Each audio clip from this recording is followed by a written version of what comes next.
स्पष्ट होते आहे आणि ज्यांनी जो गुंडाराज या सरकारने पोचलेला आहे त्या गुंडाराजला संरक्षण देण्यासाठी आणि मंत्रालयातून आणि DG ऑफिसमधून जे काही आदेश खाली पोलिसांना त्यांच्या वरिष्ठ अधिकाऱ्यांना दिले जातात आणि त्या आदेशाच्या अंमलबजावणी करण्यासाठी ज्या पद्धतीनं लोकांवर अत्याचार करण्याचं काम पोलिसांच्या माध्यमातून ही सरकार करते आहे त्या पद्धतीचं संतोष देशमुखांचा इश्यू असेल, परभणीचा इश्यू असेल. काल आपण पाहिलं की सत्ता पक्षाच्या आमदारांनीच पोलिसांना माफी करायला सांगितलेली आहे.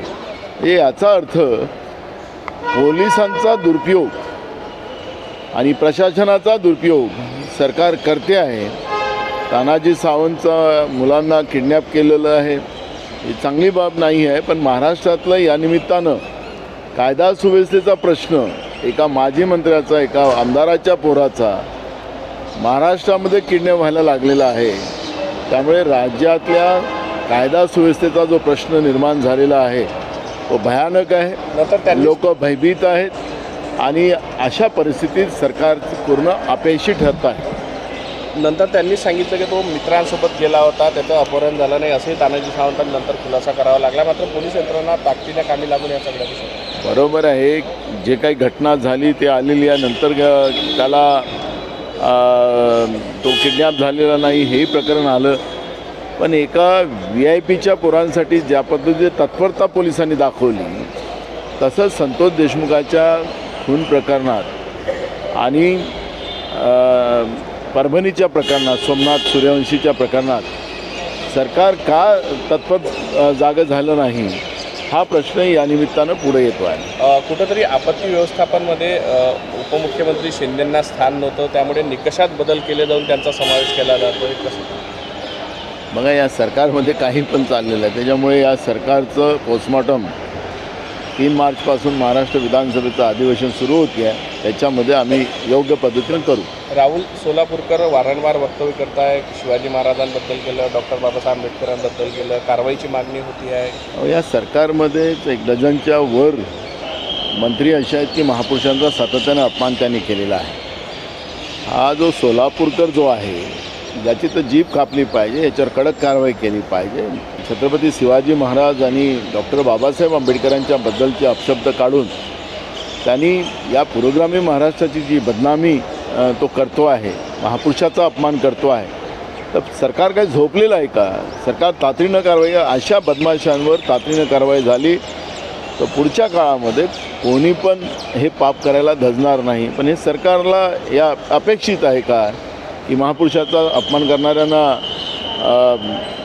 त्यांना बक्षिसी द्यायचा? काल आपण पाहिलं की एक YouTube चॅनल जो चालवतो त्यांनी ज्याचा सत्कार स्वतः प्रधानमंत्री नरेंद्र मोदींनी केला, त्यांनी आपल्या वडिलांच्याबद्दलची जी काही भूमिका मांडली ती आपल्या संस्कृतीची नाही. पण ज्या पद्धतीनं हे जे काही नंगानाच महाराष्ट्रामध्ये जो सुरू झालेला आहे तो या सरकारचा प्रायोजित असल्यासारखं आपल्याला वाटतं आहे आणि सरकारने तातडीनं ह्या सगळ्या बदमाशावर कारवाई करावी, नाहीतर हे सरकारच यांच्या पाठीशी आहे असं मनाला भाग नको पाडला पाहिजे. धनंजय मुंडे प्रकरणात आपणही आरोप केले, कृषी निविष्ठांमध्ये मोठ्या प्रमाणात भ्रष्टाचार झाला, अंजली दमाने आरोप करताय, राजीनाम्याची मागणी. अरे धनंजय मुंडे एक जबाबदार नाही आहे, तत्कालीन मुख्यमंत्री, तत्कालीन उपमुख्यमंत्रीसुद्धा त्याला जबाबदार आहेत. त्यामुळे हे सरकारच शेतकऱ्यांच्या टाळूवरचं लोणी खाणारं सरकार आहे. एक त्या धनंजय मुंडेलाच आरोपी करण्यापेक्षा हे सरकारच त्याला शेतकऱ्यांच्या नावानं पैसे खाणारे हे सरकार आहे. महाराष्ट्रात शेतकऱ्यांच्या मोठ्या प्रमाणात आत्महत्या होताना आपण पाहतो आणि सरकारला त्याची काळजीच नाही. आणि म्हणून जे काही चाललेलं आहे याला सरकार दोषी आहे, एक मंत्री नाही. पिंपळगाव येथील शंकरपटाच्या मध्ये आपण आणि प्रफुल्ल पटेल एकत्र झाला, गळाभेट झाली, त्यावरती राजकीय खूप चर्चा झाली. आम्ही जिल्ह्यातले आहोत, आम्ही कुठल्या कार्यक्रमाला तो भेटतो. आमच्या इथं आमची ती परंपरा आहे आणि ती महाराष्ट्राचीच आहे, नुसतं भंडाऱ्याचीच नाही. त्याच्यामुळे त्याला काही राजकीय काही स्टेटस देऊ नये असं माझं मत आहे. प्रदेशाध्यक्षाचा पिढ्या होईल लवकर, याच आठवड्यात, येणाऱ्या आठवड्यात संपेल असं मला वाटतं आहे. काल पण मी आदरणीय आमचे नेते राहुलजींशी बोललो. तातडीनं संपेल आणि नवीन अध्यक्ष मिळेल असं मला वाटतं. पालकमंत्री पदाचा हा तिढा जो आहे, म्हणजे पालकमंत्रीपद आता मुख्यमंत्र्यांच्या पदापेक्षा मोठा झालेला असं मला वाटतं आहे. आणि मलाही कशी प्रत्येक जिल्ह्यातून आणि मंत्रालयातून लुटता येईल या पद्धतीचं जे या मंत्रिमंडळातलं चित्र आहे ते भयानक आणि लाजिरवाणं आहे.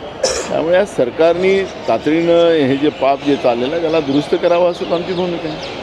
कुठेतरी दिल्लीच्या निवडणुकीनंतर अनेक बदल जे आहे काँग्रेस पक्षामध्ये केले जाणार आहे, अनेक पदावरचे पदाधिकारी बदलले जाणार आहे. ते आहे ना, सिस्टीम आहे ती. आणि या सिस्टीममध्ये जसं मला 4 वर्ष झाली तर मी स्वतः सांगतो आहे की मला ते त्या पदातून हे करून दुसरी जबाबदारी आमच्यावर द्यावी असं हे सिस्टीम आहे. काही कायमस्वरूपी संघटनेमध्ये प्रत्येक माणूस नाही, प्रत्येकाला संधी मिळावी आणि त्याच्यापेक्षा चांगलं काम करणारी लोक अजून आहेत त्यांना संधी मिळावी अशी अपेक्षा त्याच्यात असते. त्याच्यामुळे दिल्ली निवडणूक आणि संघटना याचा कुठलाही संबंध नाही आणि बदल होत राहतात.